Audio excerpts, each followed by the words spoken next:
Gridiron Grinder! Hut hut hike! All right, it is Wednesday night, Gridiron Grinder time. I'm Ryan. With me, as always, is my buddy James. We're just a couple of dudes hanging out, talking about what's going on in the NFL each week. This is episode 220, and we are going to kick things off with Name That Stadium. Then we're going to cover the news from this past week, which is kind of a short week. After that, we're going to give you guys our Super Bowl recap, and then we'll close it off with our question of the week. And so, pretty simple stuff. How's it going tonight there, James? Talking football. I'm sad that the season's over, but happy to be talking football and not dealing with the bullshit I have to deal with at work. So Yes, yes. We'll keep work and Gridiron Grinder as separated as we can here. yeah, um, but if you go down a tangent, that's fine. We'll just have to probably edit it out, but no big deal. All I right, think I so got I think I got my rant out before we started, so we pre-show, should be yeah, good. a Yeah, little pre-show rant. Yeah, I would have preferred like a pre-show, like couple shots or something fun, but that's okay. I'm here to listen to you too, so it's all good, my man. yeah. I would be drinking tonight, but I don't know if you can hear. I have a little bit of like a little sinus crap going on, and so I don't want to drink and take cold medicine, and it's completely fucked me up.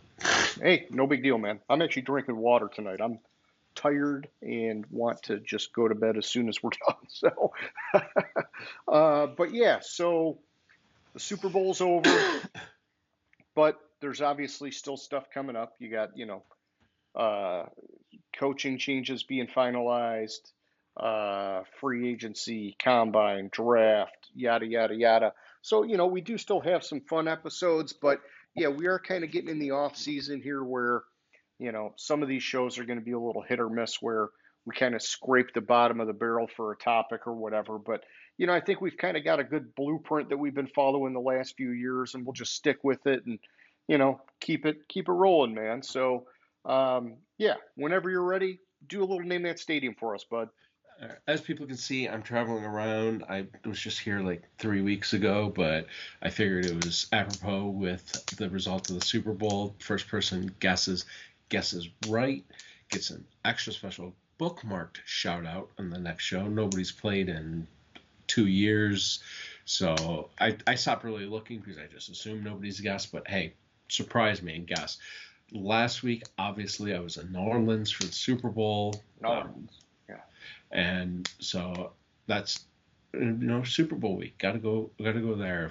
No matter where it was, that's where I would have been next year in the Super Bowl. Super Bowl week. That's where I'll be guaranteed. Um, so, anyways, play. Yeah, and I like that it's nice and fitting. You do your best at having some kind of relevance to where you're going and when, and it all makes sense. But people who are watching aren't really, I don't know, maybe they're not really watching, maybe they're bots, James. So, Yeah. Who we got knows? like three Uh, bots from China, maybe one from Russia, and that's our, me and you and Tori, that's our 7 views every week. So that's okay. yeah. I don't even think Corey bothers anymore. So Yeah, so we picked up maybe another bot from the yeah. Netherlands or something. Who Although knows? although she does when I'm not around like to show it to the girls because they'll look at it, Daddy, Daddy. Well, that's nice. That's nice. It's weird when I'm standing there right by them and she shows it to them. They look at me, they look at the screen, they're Yeah, like confused. How are you in two places? How are you in mommy's phone and next to me? it's a recording. Ah. Yeah, they don't understand that yet. They're 3. What can you? No, it's all right. They'll figure it out one day, but until then, you just have fun with it. Yeah, exactly. All right, man. So let's do a little recap of the past week, and obviously we're going to talk about the Super Bowl after this, so we can skip some of the Super Bowl stuff and just hit non-Super Bowl related news, which in the past 4 days or whatever it's been, not a ton of stuff, but I did see just earlier today. Bengals linebacker Jermaine Pratt is requesting a trade from the team. They're since he's having all sorts of issues, man, these last couple of years. Last year you had the talk about Trey Hendrickson possibly wanting out, or I think he requested a trade and then like basically rescinded it and decided to play, and then you had the are they franchising T Higgins or not, and now it's what are they doing with Jamar Chase and you know I Joe thought Burrow's like I want I to keep all these guys, and I it's thought weird, man. they gave Jamar Chase a huge contract last offseason. I thought. Yeah, then it's then what are they? Why does he keep popping up about questions with his future with the Bengals? I He's don't still know on his what. rookie deal, man. Yeah, but I thought for some reason I thought they gave him an extension. Hmm. He's just on the fifth year option, Yeah, and and so he's up for he's eligible to be extended, and I think that's where some of this like media drama is coming from. It's hey, you haven't extended him yet. What's going on? Are you guys possibly trading him or what? What are you doing? And then what's going on with him because he's probably not happy that they don't have a longer term deal by now. And I have a hard time believing that they would ever break up him and Burrow. If anything, I could see them letting T. Higgins go. But even hmm then, that's such a great 1-2 punch. And you look at how their offense was like the only thing that did anything last year, especially passing wise.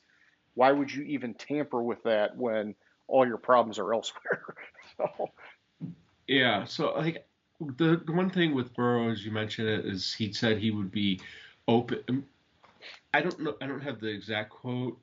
Oh, here it is. He'd be open to restructuring a deal. You could convert some of the money to a signing bonus, which will lower the cap hit. You can push some of the money to the back end of the contract. That lowers the cap hit. And then when you get to the back end of that contract, you can restructure it and convert it to a signing bonus, or you can, or or you can also just take less money. So those are the options that Burrow is considering. yes, to help retain talent is what you're saying. Yeah. Yeah. And that those aren't his problems. Those are just options that they can propose to No, him. no. That was him being quoted as saying that.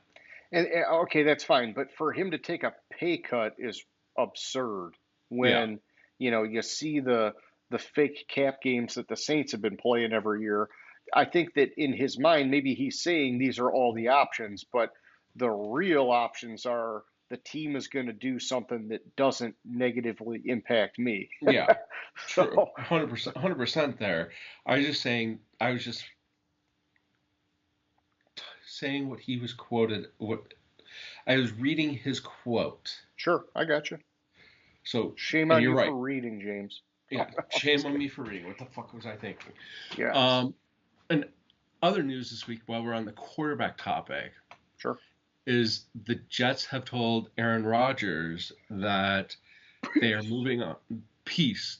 They told him that there's going to be a post June 1st cut, which will then defer the money further into the future on the dead cap hit. If I have to look at it to see what the difference is on it, but Yeah.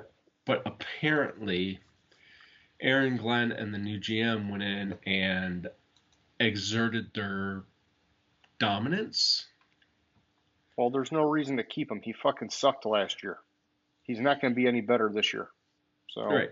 So they went maybe into he'll be him. better somewhere else where they can like scheme him to be better, but that's him needing to be receptive to changing his ways because the Rodgers way failed horribly with the Jets. Yeah. So they had a conversation with him about what the future, and this is reportedly, I Yeah, wasn't there in the conversation. you didn't What the read this. Oh, wait, you're reading it right now. Oh no, I'm you're I'm reading reading it. again. Oh shit, you're reading I'm again.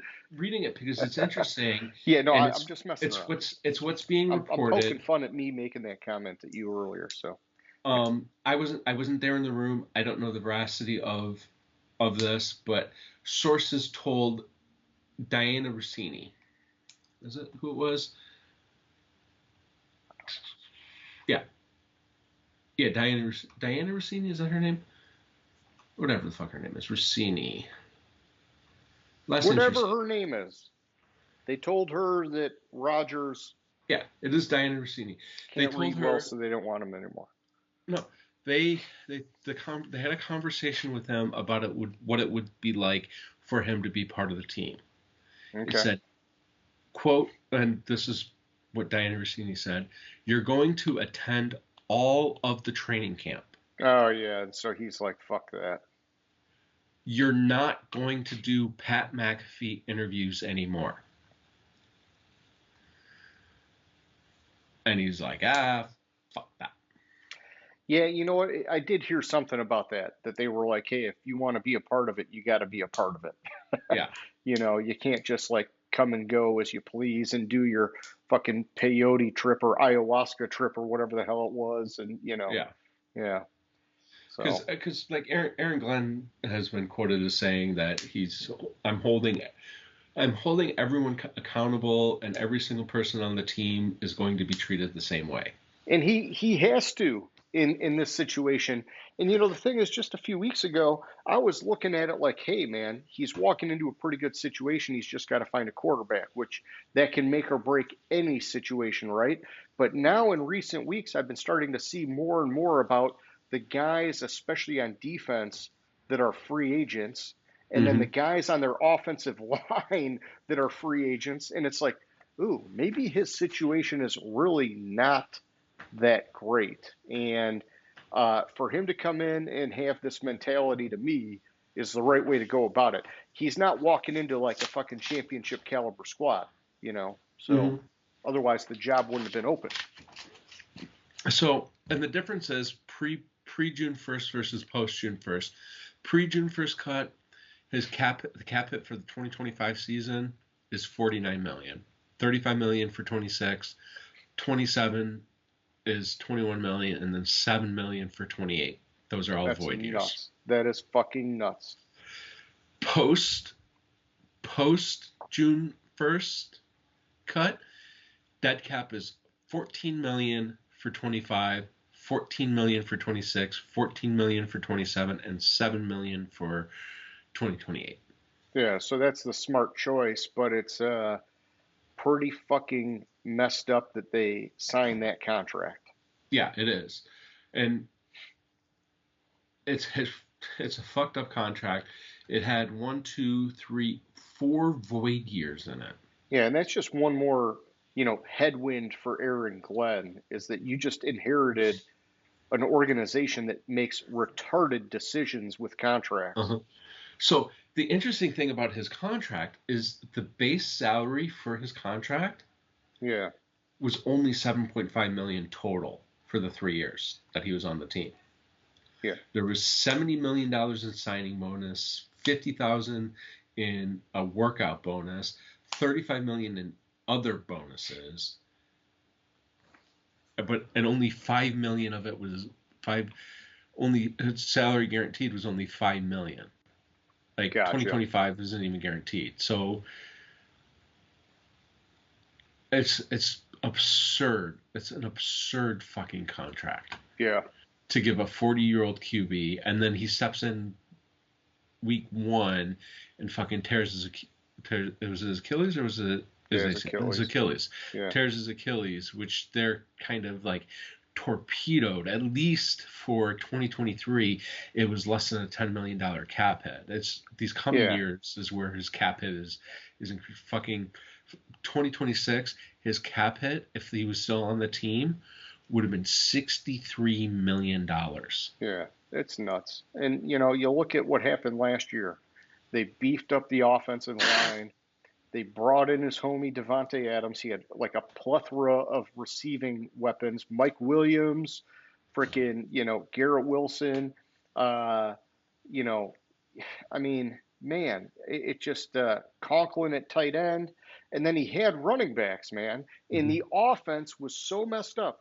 They talked early on about how Rodgers was like, adamant about they need to run certain plays and he needs to be directing this. And he was like more or less telling the offensive coordinator how it was going to be. and they were totally neglecting the run, and the offense was like super freaking ridiculous, man. And then, they had like 1 week when they switched coordinators where all of a sudden they were like doing some cool kind of like exciting plays, and then it was right back to garbage the whole rest of the way. And so it just, I put a lot of that on him, dude, and forget him. If I'm a team, I wouldn't touch him with a 10-foot pole, man. I wouldn't either, especially like all the drama he brings. And you mentioned his homie Devonta Adams. Like, I'm hearing there's rumors that they're going to move on from him too. Yeah. This offseason, and which will save them $30 million against the cap. Yeah. Because they're, and like, so currently they have projected $21 million of cap space for 2025. That's going to be a lot of savings against the cap for them. It's going to be good, man, because they gotta set the foundation now, right? So, Yeah. No, they do, and it's not like, the thing of it is it's not like they're a quarterback away from winning the Super Bowl or making it to the Super Bowl anymore. You could have said that last year and the year before. Yeah, exactly, 100%. And last year and the year before, you could have said that, but now, no. Like, there's other issues going on there, and part of the issues is you have to figure out what that offense is, and you have to have the right quarterback in place, but you also have to have the offensive line, and you have to beef up the offensive line. And like you said, they have a whole shit ton of free agents. They already currently have they have a shit ton of free agents. They have a lot of shit to do, which is why they're making these moves, like getting rid of Rodgers is saving them like $10 million as a post June 1st cut, and then if they get rid of Devonta Adams, like, they're right there, you have $60 million to play with in the cap projected. Yeah, give them some flexibility to hang on to the right guys, go out and sign the right guys, and let the wrong guys leave. Exactly. Which is good, but it's going to be a building process. But they're gonna, and that's the thing. Like, with the Jets, like, seriously, one of the problems with the Jets is fucking ownership. And I'll go back to it. Because I mentioned this a couple weeks ago, or a couple months ago maybe, where the reason why the Jets didn't trade for Jerry Jeudy was his Madden rating. Yeah, you were telling me that. Yeah. Like that right there tells you how dysfunctional that organization is. To look at the fucking Madden rating, like, do your own shit. Like, yeah, trust your people that you pay good money to. Trust the people you pay good money to. And Jerry Jeudy had a great year. If I remember correctly, I might be remembering wrong, but I thought Jerry Jeudy had a very good year. Yeah, he was 6th in receiving yards on the Browns, who at one point had 1,200 yards on the fucking Browns, man. Yeah, who had Deshaun Watson, and then who was after Watson? Dorian Thompson Robinson, or Jameis Winston. Jameis Winston. Like, you give him a real quarterback, I think he easily is up there higher, maybe top 4, top 3. Yeah, it was nice to see him have a good year, because he definitely underwhelmed in Denver, right? And so, sometimes these guys need to have some change. Yeah, they have to have some change. They have to have the right offensive play caller that's calling the right plays that fit him. I mean, it's the same with the quarterback, but it's just to have. I don't know if he had a real quarterback in Cleveland. And they didn't trade for him because of his Madden rating. Yeah. Well, they got Devonta Adams, so arguably they got the more elite receiver, and you took an excuse away from Rodgers because now he's got a guy that, you know, because like there was a whole bunch of talk early on in the year about how, Rodgers was like disgusted with Garrett Wilson, because like they didn't have any chemistry and he wasn't turning the right way on certain routes and things like that. And it's Well, like, maybe yeah, maybe, here's yeah, the maybe thing. you should, Maybe maybe you if you should were have there for practiced with him, dude. Yeah, if you were there at training camp, you would have built the chemistry. yeah, Did you think of that? exactly. Yeah, maybe you could have coached him up and been like, hey, man, when I see the defender like this, I expect you to go this way. Like, oh, it's so stupid. It's stuff that you would have never heard about with Tom Brady because Hmm. Tom Brady would have spent that time with those guys and been like, we're doing it this way. Tom Brady would have forced those guys to spend time with him to make sure they were doing it the right way. And so it's like, that's the difference between a guy like Brady and a guy like Rodgers, right? Yeah, Rodgers and might have had a little more arm talent, but Brady was definitely more disciplined. yeah, but that's also the thing about Brady is like, and I'm not saying I don't like Brady. I fucking can't stand Brady. But but shit like this, it stayed behind closed doors. It stayed in the Yeah, locker room. It didn't. It wasn't reported by everybody and their brother and their mother. yeah.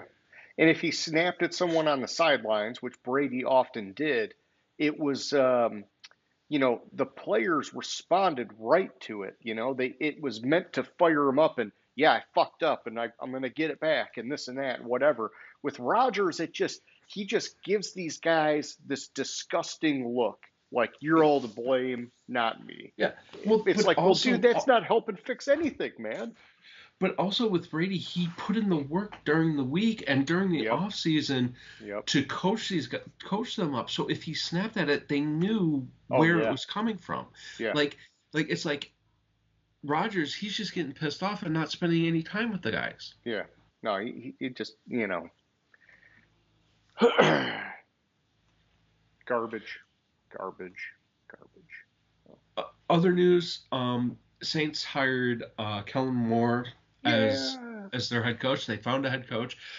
I The one thing I like about Kellen Moore going in as the head coach to the Saints is he's hiring Brandon Staley to be his defensive coordinator. Why would you like that? I think Brandon Staley is a good coordinator, not a good Okay, he game was just a managing horrible coach. coach. He's a Okay. horrible head coach and terrible at clock management and All right. terrible at reading situations. Yeah, I mean, they But did as a say he was like a coordinator, really good defensive coordinator with the Rams and really intelligent. So, okay, yeah, I could give him but another chance. Yeah. I'll give him a chance. You do have to also understand that with the Rams, he had fucking Aaron Aaron Donald, Donald, and he had Jalen Ramsey. Jalen I Ramsey, don't know. and Maybe that was the Bobby Wagner year too. I don't yeah, even know. So yeah. some So studs. you had a bunch of studs on the defense, and but also that doesn't always work when you have a bunch of studs on the defense. So he had to have done at least something right. Yeah. A lot of his success might have been some of the success might have been tied to the defense, the players he had, but also the X's and O's seemed to be there to get those players in the right positions to make the plays. Gotcha. Um, Matt Patricia has been hired as a defensive coordinator now, not an offensive coordinator. Yeah. He's now going to Ohio State. Yeah.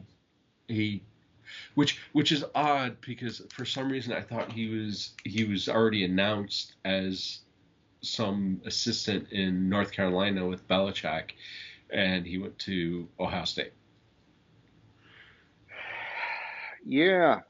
Yeah, and with all this going on too, didn't Josh McDaniels sign as the offensive coordinator for the Patriots? Yeah, he did, and I thought that was like on Belichick's wish list too. So Yeah. I I mean, it makes sense, and I'm all right with it. I just, I didn't know that him and Vrabel were that connected. I mean, I knew they were obviously under that umbrella, but I don't know. I guess I would have thought Vrabel would have had a different guy in mind. But you know, I mean, McDaniels was pretty successful in that run with Brady and everybody, and so we'll see what Well, happens. but also the thing with hiring McDaniel is, no matter how good he is as an offensive coordinator, he's not going to get another chance as a head coach. Nobody's Yeah, going he's to hire pretty him much burned all those after bridges. the debacle in Denver, the debacle in Vegas, leaving the Indy. Colts at the altar. Yeah, Like, nobody's gonna even look at him for a head coaching vacancy. yeah, So you'll have that stability where if he does good, you'll be able to continue it. Not like the Lions, who, respect for him coming back, the turncoat that fucking left to go to Chicago, even though, I'm not going to Chicago. Kellen Moore's kind of the same way. I was reading that trying to read tea leaves, and I thought I read quotes about him not being interested in the Saints job, and turns out that he ended up going there. yeah. So I heard something about it, and then I heard it kind of in a twisted way that he was saying he's not interested in interviewing, like, while they were preparing for the Super Bowl or whatever. But come on, it's So, yeah, but obviously a bunch of when bullshit. when the fuck did they interview him then? Yeah, Because of the fact, like, it was announced on like Monday. yeah, and people were talking about it for a couple weeks that he was their front runner, and so I don't know. Blah blah blah. Yeah, I mean, you might be able to Google that, right? When did he interview with him? Did he with him?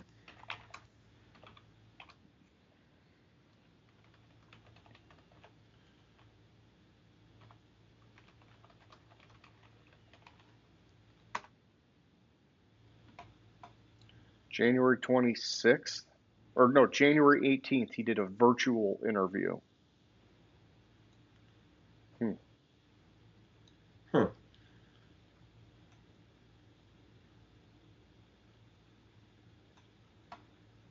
And then January Jan 28th, that's when they did the in-person interview. Yeah. in-person interview, which wasn't that during Super Bowl prep?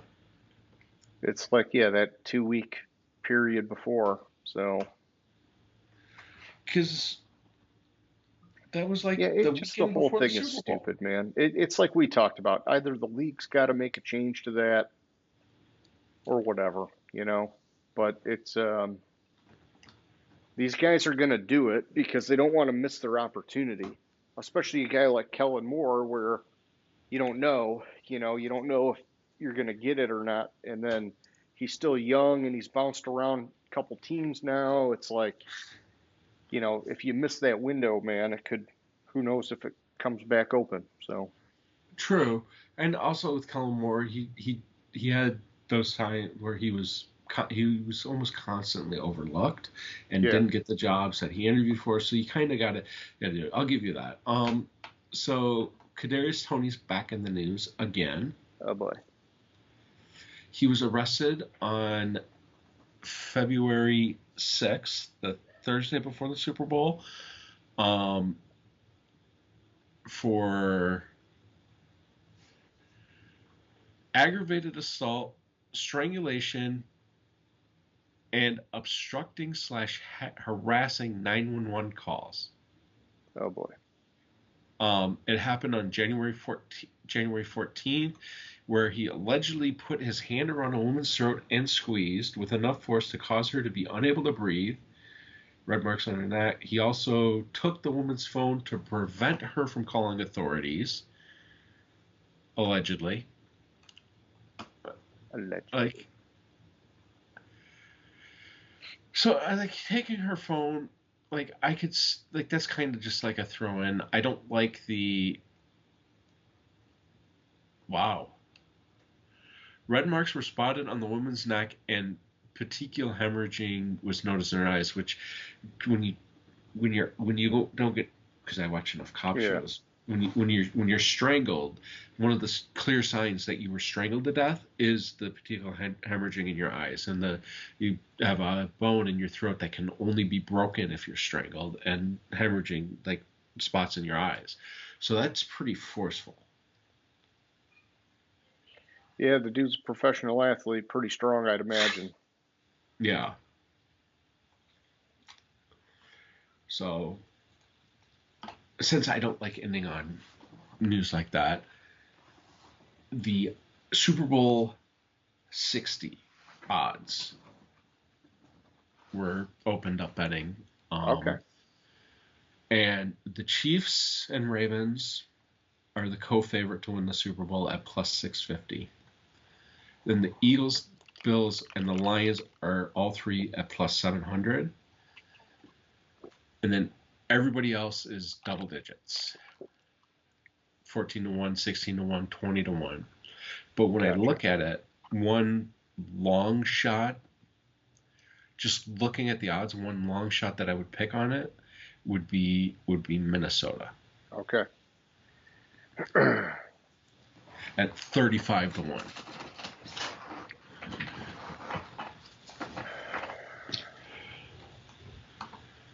Yeah, they had a pretty good run this year. I did hear that obviously Sam Darnold aside, because he's the big topic of whether they hang on to him or not. I did hear some of those playmakers on defense are expected to be free agents, and so maybe that's why some of the odds have slipped for them when you would expected them to be tighter. Yeah. That could be.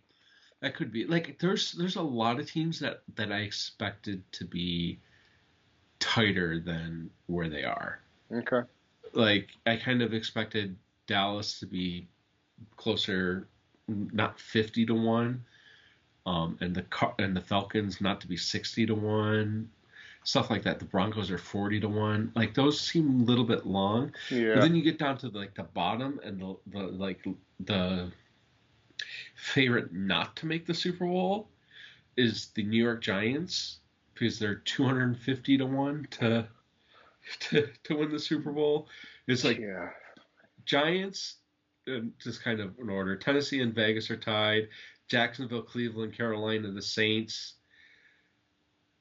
like, Okay. and then the Colts. Those are all the triple digit odds. So like the Jets aren't even triple digits. So, which I found interesting, but they're not much worse odds than teams like the Steelers or the Falcons. I just found that interesting. Okay. Oh, one last thing before we move on was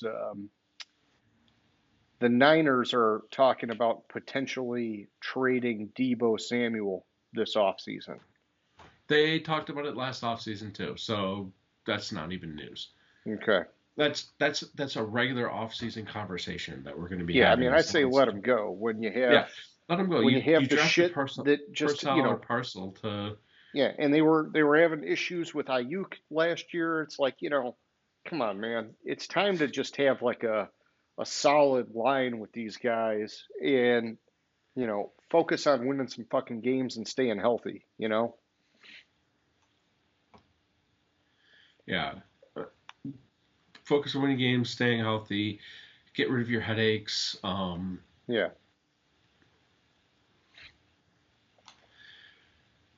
And it wasn't so Samuel requested a trade, and the Niners said that they'd be open to it. Okay. So at his end of the season meeting with Kyle Shanahan, he requested that the team trade him elsewhere, and it's a request the Niners are willing to accommodate because they granted Samuel and his agent permission to find a trade partner. Yeah, and so when did he sign his contract? Did he sign his contract last year as part of the no, it had to be before that, right? And maybe that's part of why I he's thought it was bitching and moaning. for I don't some know why reason. I thought it was last year, but that can't be right. I'm trying to No, find it. I was thinking it was last year too, Oh, but was it Brandon Ayuk that got the contract last year after they yeah, were not gonna give him the contract? yeah. So Samuel's going into the last year of his contract, And I mean, this is another fucking bullshit contract. He has 4 void years in his Yeah, I'm contract. looking at that right now. Holy crap, man. God, Like, this is so stupid. It just sickens me that the NFL can let this happen. It's like we're going to say we have a salary cap, but we're going to give teams like infinite ability to manipulate that cap and, shoot themselves in the foot in the process if they want to. It's just yeah. like I to me it all boils down to this is bad for the fans. Hmm. Because if you're on a team like, or if you're a fan of like the Jets, and you're like, oh, sweet, my team is going to be paying Aaron Rodgers for the next 4 fucking years, and he's not even going to be playing for us. Well, That no, no, no, sucks, no, no, no. dude. That's they're not going to be paying him for the next 4 years, but he's going to count against their Sure, cap yeah, for the he's next going to hinder 4 their years. ability to sign other players for the next 4 years. Yeah. But That's a problem. as a post June one, it's a lot more palatable than a pre June one. I know, but I'm just saying it needs to be simplified to put everybody more on a tighter playing field to, the whole idea of the salary cap was to have more even competition. But like the way they do this, it allows teams to try to stack the deck for a window of time and then other ones to, like kind of fucking kick the can down the road, whatever else. And it just like if you're a fan, you can get stuck at like if you're a Saints fan, you've been in salary cap hell since Sean Payton left, and you're kind of looking at it like, I know we're never gonna fucking be good now. So, for 4 or 5 years. Yeah, like they have to find almost 60 million this year already. Yeah. So they're gonna be re-signing guys and adjusting deals to add more void years and all the bullshit there. And if you're a fan of the Saints, you're just thinking, oh yeah, just one more year that we were already not going to be relevant for 3 4 years. Now just add another year or two onto that. Yeah, but like who are they going to add void years to? Fucking Like Derek Carr and I Derek don't know. Carr already has 3 void years. Well, give him Ca- 5. Cam Jordan has 4. Tays- Taysom Hill has Kamara, slap a few on him. Who's their Taysom Hill kicker? has 2. Elvin Kamara has 4. So give them all one more. Like all their everybody that has a cap a cap hit where you could get any real savings on Yeah. already has a whole shitload of void years. Like right here, Demario Davis. Demario Davis has 4 void years on his contract. Yeah, the Saints are so freaking shafted, man. They're just thinking, let's just keep finding a way to kick the can down the road until the next, CBA or whatever happens, and then maybe they just like wipe the fucking slate clean for us. Because otherwise they're Yeah. toast. One of these years they're not going to be able to pull it off. Yeah, and then like what the fuck are they gonna do? Just get disqualified. You don't get under the cap, you don't get to fucking play. Yeah, like so it looks like everybody that makes more than that has a cap hit of more than 10 million has at least one. Most of them have 3 or 4 void years on their contract. And probably the other people, it's the last year of their contract, so you're not really gonna save that much money.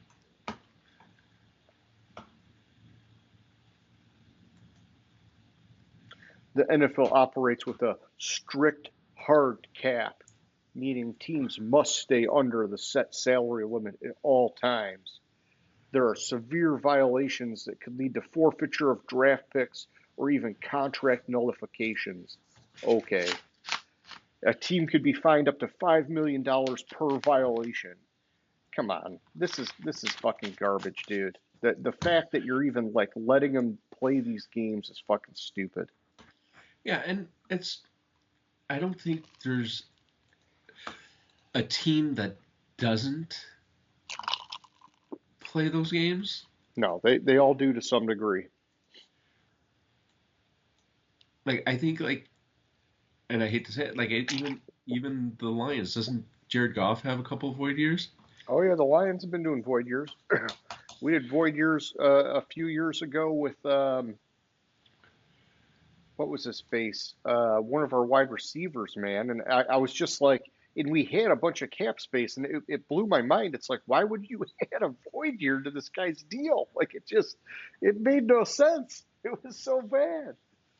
Oh, like I Yeah, get it. so They wanted some kind of flexibility or something, but holy shit, man. so like Goff and St. Brown have void years. Like Yep. I think that, and that's the And thing. we're gonna have to keep doing more of them now because we're starting to pay everybody, man. St. Brown got a big deal. Goff got a big deal. Hutchinson's gonna get a big deal.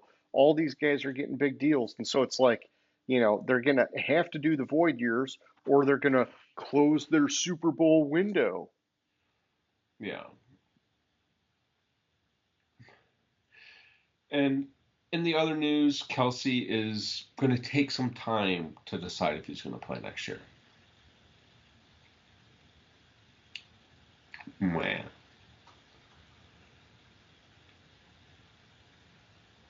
I think once you're starting to talk about or consider retirement, you should just retire because you're about done. Yeah, you're not all in it anymore. And it's weird how the last couple of years Stafford was talking about retiring, and now all of a sudden, like instantly when they lose in the playoffs, he's like, "No, I'm coming back next year. If the But team wants me, I'm coming back." here's the other thing about it. I'm reading all sorts of fucking trade rumors for Stafford. Yep. Yeah, and so it's like maybe you shouldn't have been fucking crying about wanting to retire 2, 3 years ago, because maybe now the team's not totally sold on you, and your commitment, whatever. And I don't know, dude. It bugs me. It bugs me when people do this. I think you need to have more conviction behind it. If you retire and you come out of retirement because you realize you made the wrong decision, that's one thing. But if you're just gonna like lollygag and talk about it and tease about it, you're just like a media whore, man. It's fucking Hmm. garbage. And I don't think we have talked about it. I'm looking for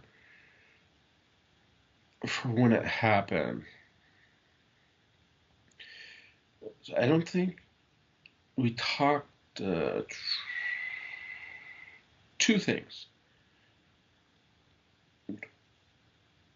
No, I think we talked about the Myles Garrett situation. Yeah, him requesting a trade. Yeah, him requesting a trade. But we didn't talk about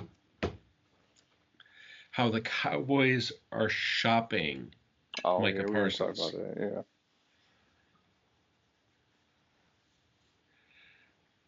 And which makes no fucking sense to me.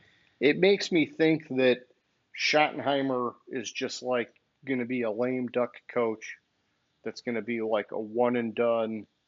We're going to fire you, and somehow after this year, we're going to pull some move to flip Dak out of here and draft a quarterback and just totally start over. Otherwise, I don't know, man. It's just why would you ever get rid of Parsons? I don't know. It makes no sense to me whatsoever. Like I saw that and I thought it was, I hate the term, but I thought it was fake news, and Yeah. I looked more into it, and it was like legitimate people reporting that they're shopping him. Yeah, maybe there's something to the injury he had last year, and they're thinking, let's just get rid of him. Maybe I don't know. It seems weird to me to like shop basically who is appeared to be the person that's going to be your future on your defense. Yeah, for sure. It just seemed odd. I don't know. Maybe there's something behind the scenes we're not seeing. Maybe, but You'd think it's because they've talked about him being a franchise guy. yeah, exactly. So Who knows? All right. Well, that's the news. And I think we Yes. stretched it pretty good because, well, we've only got one game to talk about tonight, right? So, uh, so yeah, let's move on and do our Super Bowl recap. And so, yeah, man, the fucking Eagles, both of us wanted them to win. They fucking rocked the Chiefs, 40 to Hmm. 22. Where And do you want 40. to start, man? Well, first, let's start with the refs. Yeah, all right. Yeah, yeah, we can do that. Yeah. Oh, shit. Yeah, it looked What like the the? fix was in right off the bat, right? Yeah, it looked like the fix was in. You had phantom calls. You had a makeup call. I'll give you that. Yep. But you had like the refs started out the gate. I don't know what the fuck was wrong with them. I don't know what the fuck they were seeing on the place. Like the first pass interference, like Yeah, dude, down the sideline. they Um, were they both players were hand fighting, yeah, and the guy like fell down, and it wasn't like it wasn't like he extended his arm. They were kind of hand fighting, and the guy just fell down. yeah. Oh, It's like he pass just, interference. yeah, it's like he just tripped himself up, really. Yeah. Yeah, and that was an offensive pass interference, wasn't it? Yep. They called offensive pass interference to negate like a 28-yard completion. Yeah. And it was a 28-yard completion on like a 4th and 5 or something. It was a Yeah, ballsy ass call, man. it Ah, was. I don't think it. I thought it was shorter than 5. Like I thought, it might for have some been reason, 4th and 2 or something. I thought it was like 4th and 2 or 4th and 3. Yeah. Um, but you're right. It was a fucking ballsy ass call. It was. It wasn't 4th and 1 and we're doing the tush push. Yeah. It was It it was was fourth fourth and and two, yeah, fourth and and we're two passing the ball. at the 50-yard line, and it was a 32-yard Would be completion. completion that was fucking called back. Yeah. No, and then on the second drive, right, you had the makeup call, the helmet to helmet on what was it, Dallas Goddard or their other tight end? I think it was their other tight end, It maybe, was Goddard. It was or it Goddard was because Goddard, and it yeah. was that was like okay, but to me it was in everybody was calling it out that they were bullshit flags, and it was like Hmm. okay, now one went against Kansas City, so maybe it evens it out or whatever, but you should never like you don't want those things to happen, right? Because people in their heads start to put the asterisks on the game, and you never want an asterisk on the Super Bowl, man. Yeah, and then you had like was it three false starts on field goals? Oh yeah, that was weird. Yeah. I mean, the one of them I did see the guy do like the head bob thing, and so I'm like, I get that, but man, it just, I don't know. Yeah, and all three of them were called on the long snapper too. Yeah, yeah, he had like a little hitch in his game that they were exposing. Yeah. So, but yeah, I mean, refs aside, Philly had complete control of that game the whole way Hmm. through. The I whole way mean, through. dude, it was fucking amazing. And I've talked to some people here that have been like, "Oh man, this was like one of the worst Super Bowls I've ever seen." And I'm like, "What the fuck are you talking about, man?" Uh, Kansas City Chiefs in all their cocky bullshit about winning 3 in a row and all this shit. It was amazing for them to get humbled and not just get humbled, to get fucking crushed. They needed that shit. In the first quarter, you had Andy Reid like freaking out on the sidelines, which was like very obvious that their game plan was fucked. All right. I mean, dude, it Hmm. just was like, I thought it was an amazing Super Bowl, man. Oh, I thought so too. I thought there was 3 field goals. It must have been 2. Okay. Because there's false start on the center Lovato, punt, touchdown and a half, field goal, false start on the center again. Oh, there's the third field goal. Okay. And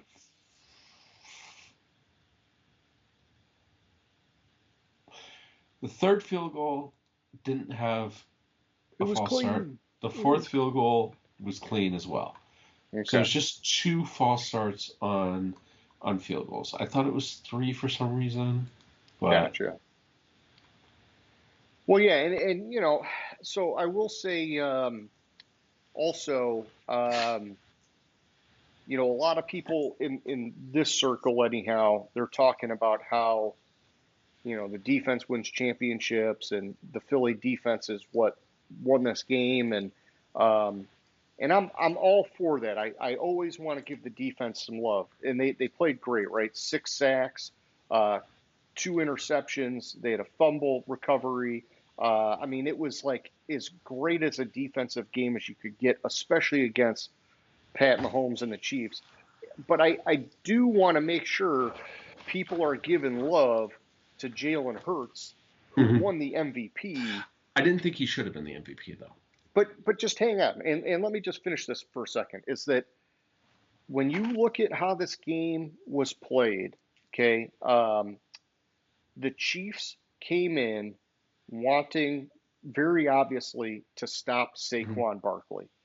And they did, dude. Saquon got the ball 25 times on the ground, only had 57 yards. He was more of a factor in the passing game, 6 receptions for 40 yards. I mean, like on a yards per play game, anyhow. Um, but my whole thing is knowing that that was coming. Look at what Jalen Hurts did, dude. He was throwing deep passes like it was nobody's business, and it was working. And, I know some of that's game plan and whatever else, but Hurts had to execute in a way that he didn't really have to do all year, man. And so Mhm. to me, for a guy that was coming off of like, a quote unquote down year, is the way a lot of people were putting it, he came up big when it mattered the most, man. And whether or not he won the MVP, what I'm saying is the dude deserves a lot of credit for this win, even though the attention is going, in my opinion, from what I see and hear, a lot of it's going to the defense. I think Hurts should get some love, you know? Yeah, no, I'll give you that. Hurts should get some love. He had a solid game. I didn't think he had his best game. He did have 72 yards rushing and 220 yards passing. 3 total touchdowns, man. 3 total touchdowns, 1 turnover. I will give you that. I'm not taking it away. I thought the defense did a ridiculously phenomenal job. Oh, it's phenomenal. Yeah, I agree. And like you could pick any of the players on that defense Yeah. to like, and maybe that's why Hurts won it because it was such a team effort on defense. Yeah, it I was so think it, spread around. Josh Sweat had the 2.5 sacks. Jordan Davis had a sack. Milton Williams had 2 sacks. But then you look at the interceptions. DeJean was the flashiest because he had the pick six, right? But then Zach Bond also had a pick, and so it's like you're right. It was very well dispersed on the defense, man. uh and I would like to point out with the Gene, I told you he was going to have a pick six. I liked the call, dude, and it was on his birthday. Fucking good for him. It was But pretty like, goddamn cool, man. if I'm reading these stats right, the Chiefs had like 13 yards in the entire first half. Oh, dude, they did. Yeah, I remember there was a point in the third quarter where it was like, oh my God, like could the Eagles hold them to under 100 yards? Like it was, Uh-huh. it was like, oh, I would have flipped out, dude. I would have flipped out. But then, of course, the Eagles basically took the foot off the gas, and the Chiefs got some garbage time action to almost make it exciting again, but Yeah. it was too little, too late for sure. Yeah, so like the Chiefs drives, 12 yards, 7 yards, 7 yards, -6 yards, -6 yards, 0 yards, -1 yard. That's the first half. What's that? 14, I think I said it was 12. Let's see, 12, 19, 26, 20, 14, 13. 13 total yards in the first half. Like 3 minutes left in the in the third quarter, they had 45 total yards in the game. Yeah, then Xavier Worthy blew up. Mm-hmm. They had a 90-yard drive, a 75-yard drive, and a 50-yard drive. But still, they kept them to total yards. They kept them under 300. Yeah. Kelsey Um, had a couple bad drops. DeAndre Hopkins had that one really weird drop. It was almost like he like lost the ball or something. It was like, what is he even doing? It like didn't even look like he was going for it. It was like, yeah, wow.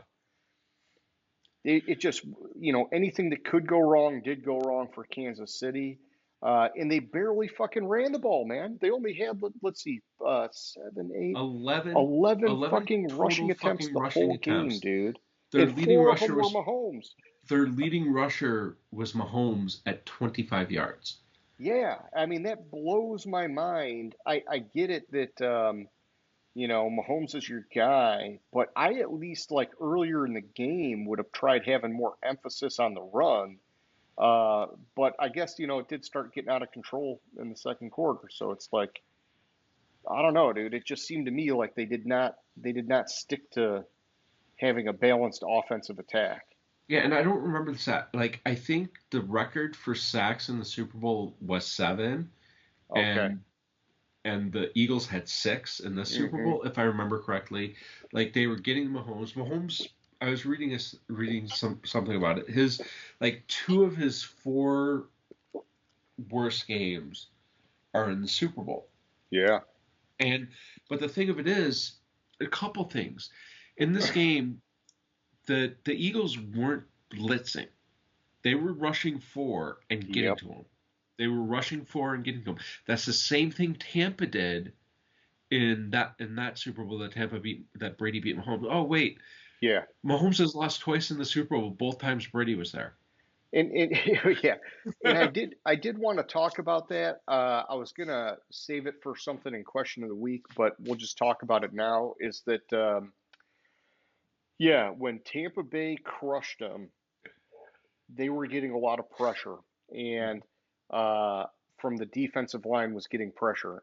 And then you saw the Chiefs immediately go out and sign some guys and beef up that offensive line because they didn't want to let that happen again. And then this year, the offensive line started having some cracks. The interior three were amazing, but then they had to move Tooney to left tackle.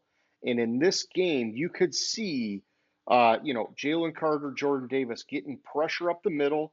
They were doing Hmm. a pretty good job of like stopping them from fully disrupting the pocket, but the difference was the edges. So you had Sweat coming off the edge.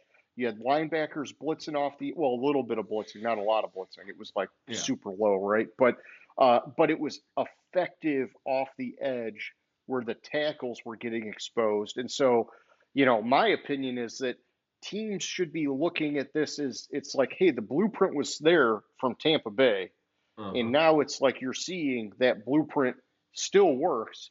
You just need to be looking at what are they doing to their offensive line to be different. And so I would expect the Chiefs will do a similar thing. They're probably going to go out and get a couple tackles this year, try to beef it up again. And so, we'll see. But they definitely got exposed on that offensive line. Yeah. And the second interception Mahomes threw, I don't even blame Mahomes for that. Okay. That was just a phenomenal catch by who was it? Was it Zach Bond, the Zach linebacker. Bond? Yeah, Yeah. it was just a phenomenal catch. Like I don't blame. Maybe it was an ill-advised pass, but I don't really blame Mahomes for it because it was like down low to the ground and he dove and caught it. Yeah. Yeah. You can't really. I I can't think it's just at 100% lay the blame that on point of the Mahomes for that. game, people were starting to already criticize Mahomes that he was trying to do too much on his own. Yeah, And so that's where the knock was coming in, right? But I hear you. It was a heck of a play. yeah, and like the fumble, I don't even remember Mahomes losing a fumble. Like I just for some reason don't. Oh, I Yeah, remember it I'd now. have to go That back was and look at the no, that game. was it was a first down, and he went like this to throw it, and like it was a weird throwing motion. Like his arm was like here, and the guy hit his arm right before it started going Mm. forward, and the ball flew out. I was uh here's Williams did it, and Williams caused the fumble, and then recovered the fumble, Okay. and then was called for unsportsmanlike conduct. Oh yeah, yeah. But I mean, after the fumble, the defense, Kansas City's defense was actually starting to fight a little bit and only held the Eagles to a field goal. Yeah, I mean, I do wonder how much of that was the Eagles taking their foot off the gas a little bit because they were up big, man. I mean, they were up, 24-0 at halftime, dude. Yeah. So at that point, they were up 40-6, and it was in the fourth quarter. Let me see, Barkley, field goal. Yeah, they were up 40-6, and they were just milking clock because they Yeah, knew if they didn't fuck it up, it was in the bag. exactly. But I also think like they were smart about it. Like and that drive, I'm seeing they called a timeout, but that timeout that Philadelphia called at that point, like they let the play clock Gutter mind. wind all the way down before calling the timeout. Like they just like let it go down, and like I Yeah. think they called it with like 1 second. Like they good clock management. Oh yeah. Yeah, and I liked the commitment to the running game, even though Kansas City was stopping it, right? Because the idea is that even if they're stopping it, you're getting the plays in the passing game when you need them, Hmm. and by continuing to run the ball, you're going to continue to wear down that defense. Where later in the game, when it's time to ice it, you're going to have more success or a higher chance of being able to ice it.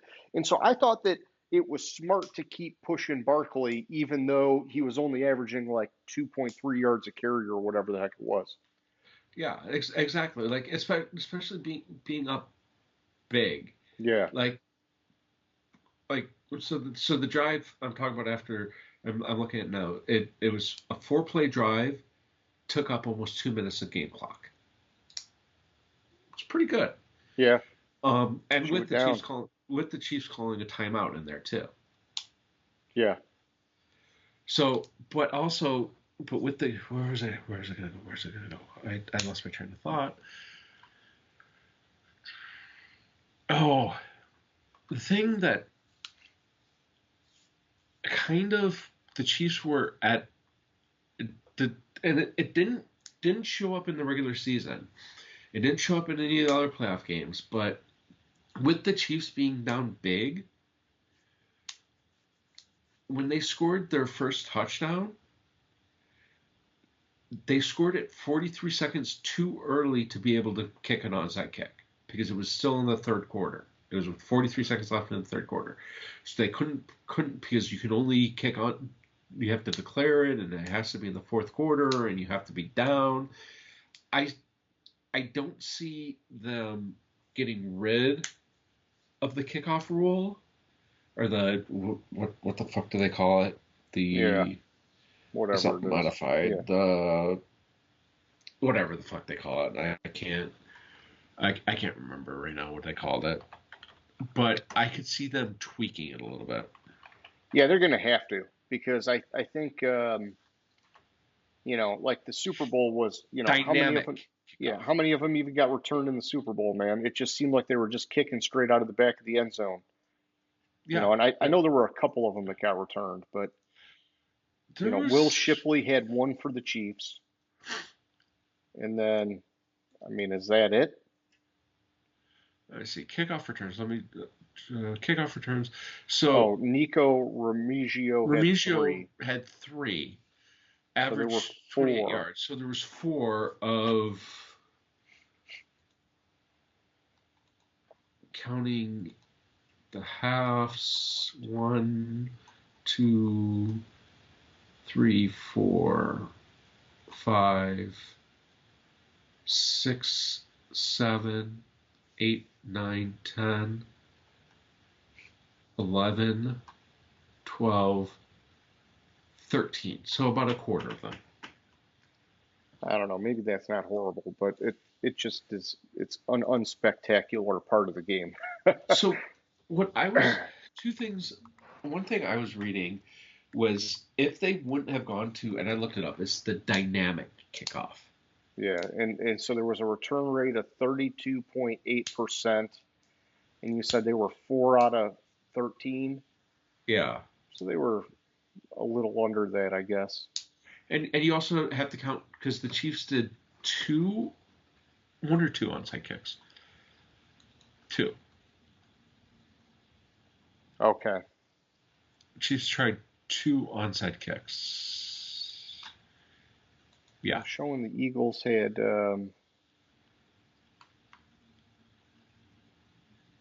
oh yeah, all right. So they're saying Reed Blankenship and Grant Calcaterra didn't have returns because they probably just caught it and dropped. Yeah. Yeah. Okay. So then Shipley had the one return. Okay. Yeah. So yeah, Calcaterra didn't try to advance, and Shipley didn't try to advance it. No, Maddox. I'm showing Reed Blankenship. So then I'm showing Maddox. Well then, okay. According to ESPN, it was a Maddox, whoever the fuck that is. Okay.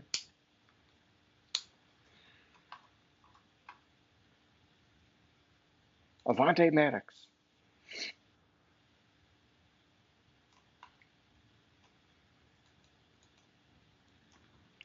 I don't know. Who cares? Yeah. All in all, fucking amazing game, dude. Amazing game. I was happy with it. If you were rooting for the Chiefs to lose. Correct. Yes. That's why it was amazing for me. It was an entertaining game. I think I see the argument because it was so lopsided. Yeah. That like I can see the argument on, well, it wasn't a good game, but you had the Eagles literally took the Chiefs to school. Oh yeah. And the Eagles played fucking dominant, amazing football. Yeah, and man, I just all week leading up to it, all I fucking heard about was the Chiefs, the Chiefs, the Chiefs, the Chiefs.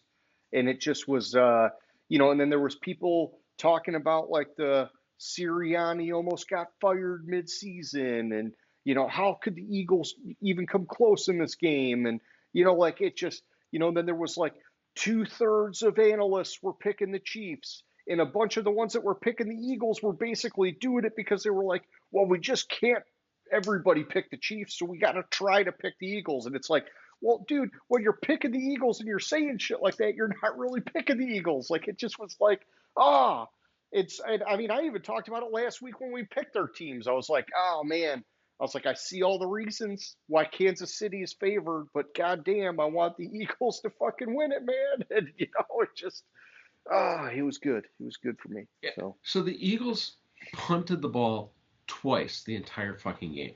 Yeah, that's solid. One of them, they went for it on fourth down, got it, and then had a BS call to nullify it. So they really would have only punted once if the refs weren't smoking crack. Yeah. I'm not going to count the end of the half possessions. So they punted twice out of 1, 2, 3, 4, 5, 6, 7, 8, 9, 10, 11 possessions. They punted twice. One time was by down. Like, that can't be right because I didn't see the interception. 1, 2, 3, 4, 5, 6, 7, 8, 9, 10, 11. Yeah, 11's right. Oh, there's the interception. 2 turnovers, 2 punts out of 11 possessions. Not counting the end of half stuff because, like this one here, 1 play, 2 yards. That's not a real possession. They gave it to Barkley. He got 2 yards, and they're like, okay, let's just go into half. Or just taking a knee. Like, and then with sorry, keep going. Sorry. Those don't count to me in possessions. Like even if you, but still, it's like, yeah, it hurts through an interception. It was an ill-advised pass. Yeah. It was a bad pass. He shouldn't have thrown it. I think I think if you look at it, the way he threw it, because he kind of just like lofted it up and he threw it behind Brown, if I remember correctly. Yeah, I just remember it was like, oh man, why'd he throw that ball? But he did have Yeah, some pressure on him, and yeah, I think there was an expectation that maybe the receiver would catch onto it and make a play on the ball, and it just didn't happen. And then it kind of just turned into like almost like a punt situation, right? Where like even though he turned it over, it was like deep in their territory. So like yeah, it was. probably not the worst interception you could ever throw. It just, Yeah, to me, it's like when you're winning and you have that momentum, it's like just don't turn it over and give them the momentum, right? yeah. Like, It was third and 10. They probably would have kicked a field goal because they were yeah, at the 30, and he threw the interception and it was on at the 2 yard line. okay, So that it's not terrible. And then Kansas City comes out and gets 7 yards and punts the ball. yeah, man. And I tell you that, where's it at? The 46 yarder to Devonta Smith. Oh, I mean, that was the dagger, right? But it was like such a beautiful play, dude. And Devonta Smith had to like fight to bring that ball in, right? It was like the defender mm-hmm. had the arm in there, but it was just like, damn, that was like, oh, I loved it because Hurts in just the play calling, whatever, they were not afraid to throw the ball deep at all. They were doing it on every drive, man. Uh-huh. That's And exciting football. It was no but dink and dunk. It was like, no, we're taking chances. but I think also that part of the success of that play was the fact that it was late third quarter. Yeah, They're up by 27. They're assuming they're going to hand the ball off. I think even like Burkhardt or Brady were talking about how you just hand the ball off and yeah. this and that. And I want to say, if I remember correctly, Brady said, "Oh, why are you throwing it? Okay. Oh, that's why you're throwing it." Well, yeah, and I mean, early on in the game, the expectation was the defense is focusing on Saquon. So those deep plays were like a great idea to sprinkle them in. And then yeah, I agree. Like later in the game, it just made sense. Keep doing it because now they're expecting you to just milk the clock. But to you, you're not done taking shots yet. And then it was kind of after that was like they started definitely taking their foot off the gas. But Hmm. man, it just was fucking I was loving it, dude. Because here's the thing. I don't like to be a dick about it, but they reminded me of the fucking humble pie Patriots, man. And when you start like getting that cocky and everybody running their mouths about shit, and they weren't like blatant like blatant dicks about it, but they were like obviously like embellishing it and relishing in it and whatever. And it just to me is like, okay, it's time to lose one and lose a bad one and just shut your mouth for a little while because, Yeah. I'm just, I don't want them to be the bad guy, but when you let your head get that big, whether you like it or not, you become the bad guy. So, Yeah. And I'll leave the talk for the Super Bowl at this point. I read on social media somebody posted, so it's not my thought, but it would. But when I thought about it, I was like, wow, that'd be fucking hilarious. Super Bowl XL was in Detroit. Could Detroit make Super Bowl LX? oh, Just saying. I like I like the nice round. We yeah, haven't made the Super Bowl yet. Nice round. 6 years haven't made the fucking Super Bowl. Boom. there we go. Well, let's make it happen, man. Yeah.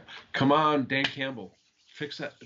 Fix what you need to. Find the right coaches and Stay make it happen, healthy. motherfucker. Yeah, And stay and healthy. and stay fucking healthy. I'm it's hard to imagine them having the injuries next year that they had this year. Yeah, it'd be rare. But, we have seen it, it seems like more years than not with the 49ers, right? And so some teams can get snake bitten with the injury bug like that. But injuries are very, very hard to predict. And so one would hope that we won't be in that same situation. Yeah, exactly. Exactly. So, anything else on the Super Bowl? That's it, my man. I stole your thunder for what you were thinking about question of the week, so I apologize for that. That's What? okay. Yeah, I mean, for question of the week, I was going to ask, you know, um, in what ways did Kansas City get exposed by Philly, and in what ways are those something that can be replicated by other teams versus more of like a one-off situational thing from this game only? And so I think the part that, I think could be replicated, that other teams need to take note of, like most notably Buffalo. If you ever want to get over the hump here, follow this blueprint, man. You don't need to blitz a lot, but you better have a stacked defensive line that can manhandle their offensive line. If you can do that, you can find a way to get the pressure on Mahomes while also keeping guys back and and have this kind of disruption. I think the other side is that the less enduring part of it is that um, you know it's that you see how Kansas City put so much effort into stopping Saquon, and it left their secondary vulnerable. That is one way that they were exposed, but it was unique to this game, right? Because not every team is built like Philly with a great offensive line and Saquon Barkley, and you can like command that kind of attention. And so, like that's I guess where I was trying to delineate between.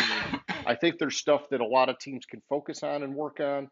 That's not necessarily one of them. Either you have like Derrick Henry and some shit that you should be able to use and do, or you don't. Like it just is what it is. All right. So, what the Eagles did, aside from Mahomes not playing well, take that out.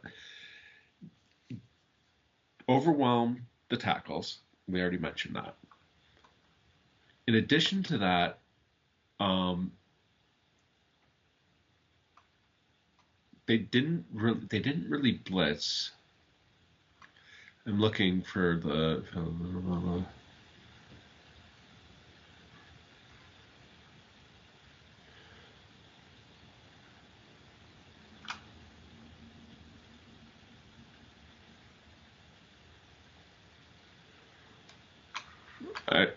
I was looking for the blitz rate, couldn't find it. Okay. They took away the Mahomes escape hatch. Yeah, with the tackles basically securing the edges, he couldn't get out of the pocket. Yeah, exactly. He couldn't get out of the pocket, um, and they won on third down. They had them at third and long instead of third and short, and then they won. I don't know um, how.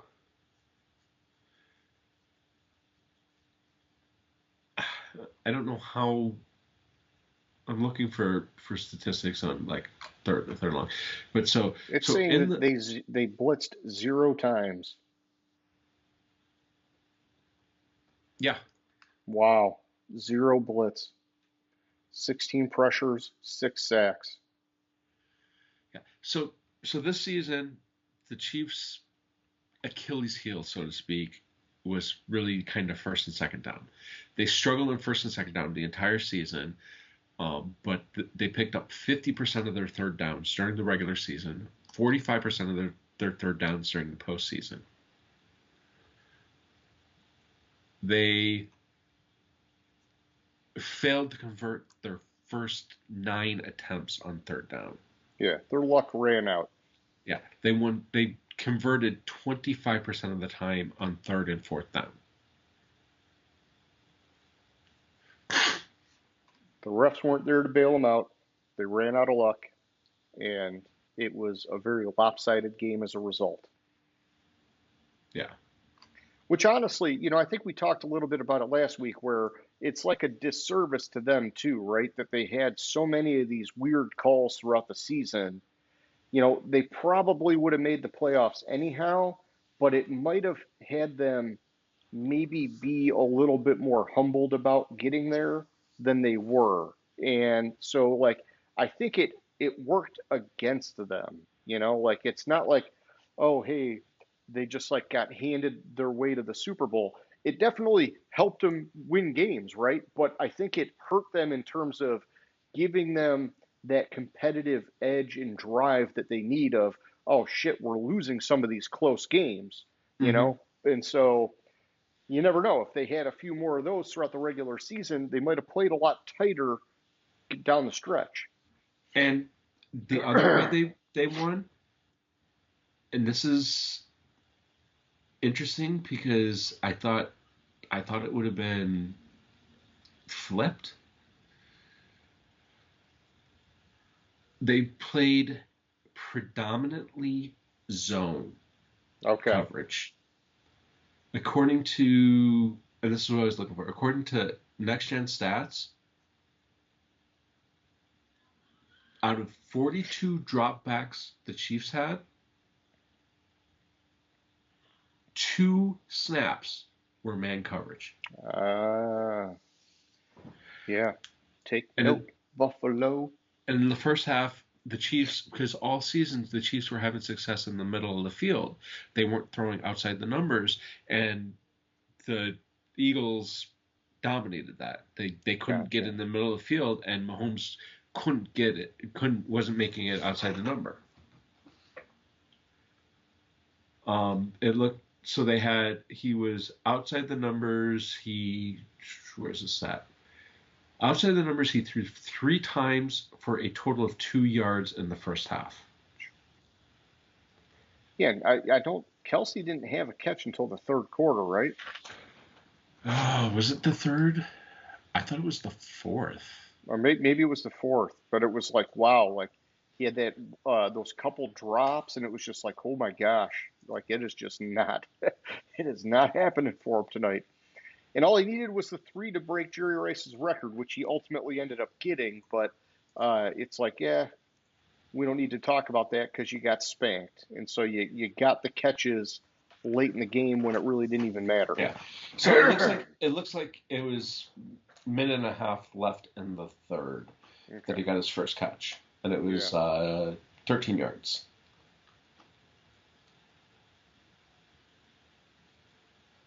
So, because he's the one that scored the. Oh no, never mind. I was like, wait, he's the one. No, it was Worthy that scored the first touchdown. That says Kelsey, but Kelsey was thrown to on the 2-point conversion. Okay. But he barely. No, he had 4. Sorry. Yeah, he barely got the 3 catches he needed. Yeah. Yeah, and it was all at the very end. It's geez, man. I don't know. It just. It's all right. He got the record, but not much to celebrate. To be fair, he was only targeted 6 times the entire game. Yeah. And catching 4 of them, that's not that bad. Well, but then again, it's the way he dropped those 2 was the way he dropped those 2. Yeah. And the fact that he couldn't get open and he couldn't get to a point where Mahomes was comfortable trying to throw him the ball. Yeah. Whether it was because of the pressure or whether it was because of the coverage that the Eagles were in. Wasn't one of the interceptions intended for Kelsey?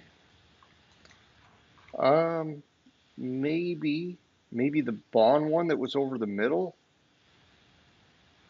See, Hopkins. I'd have to see that play again. No, it was Hopkins, and then it was intended. It was intended for Brown. Okay.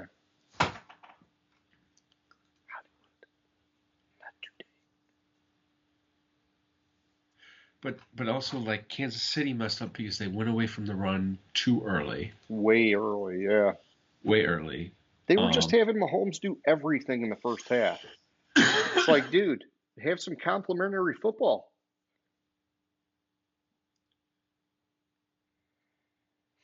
let me see. So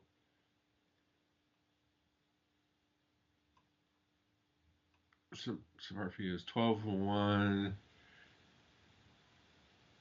Yeah, like they had sloppy mistakes. Their defense showed the chinks in the armor. Yep. But the biggest fuck up was what you were saying was they didn't adjust the tackles because it was that let the problem linger all year instead of addressing it earlier Yeah. on the offensive line. Yeah. And they're gonna probably double down, free agency and draft. Andy Reid loves to stack that offensive line. I'm sure he's saying, fucking A, let's not let that happen again. Uh huh.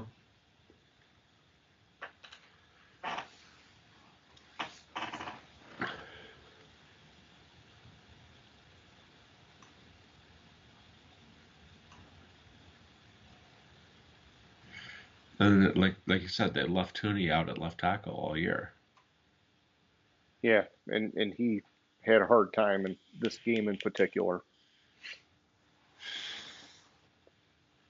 He's a great offensive lineman, but he's a guard. Yeah, he's a guard. One of the best in the game, just not capable of being a tackle. Or I mean, he was able to be a tackle, just not a top flight tackle. So, and that exposed him in this game. And then Jawan Taylor on the other side. I mean, you and I talk about him all the time. He is not anywhere near top flight, and he was very easily exposed in this game, which Yeah, everybody was expecting. So, and they do because the only way John Taylor can win on the right tackle is he lines up 2 yards into the backfield yeah, it and jumps early. Yeah, he false starts and moves uh-huh. early so he gets a jump on the lineman. Yeah, Otherwise, it's guaranteed he's gonna fucking get smoked. get smoked. Yeah, I concur. So Well, we that's shall all see I got. what happens. That's about all I have. All right. Well, you got any closing questions, comments, anything like that? No, I don't think so. Just glad that the Eagles won, even though I'll use the who has it John Stewart quote.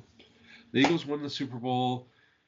Eagles fans destroyed the city and caused tens of dollars of damage. Tens of dollars. Oh, jeez. Yeah, Philly. Wow. All right. Well, hey, anybody who's watching, we hope you like the show. If you didn't, that's okay too.